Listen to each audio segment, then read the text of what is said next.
ወዲህ እርሳቸው የፈውስ ጌታ ናቸው። የእጽዋት ዕውቀት በጥበብ ዘልቋቸዋል። የሁሉም ነገር መድኃኒት እጃቸው ላይ ነውና አባ መድኃኒቱ ተብለው ስማቸው ይናኛል። የሕክምና አባቱን የሶቅራጥስን ምተካ አባ መድኃኒቱ ማለት ነው።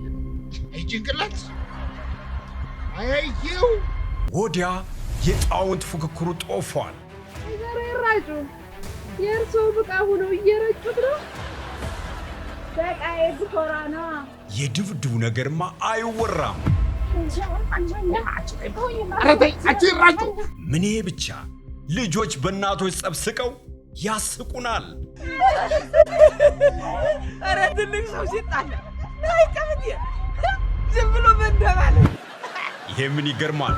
የሚገርመው የጎባው ጥያቄ ፖለቲከኛ ነኝ።